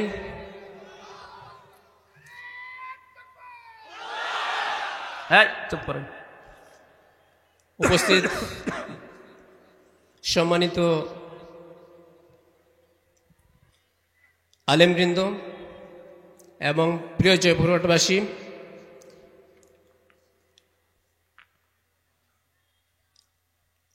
আপনারা এই মজলিসে আসছেন, এটি ইসলামী জলসা। আমি বিশ্বাস করি আল্লাহর কোরআন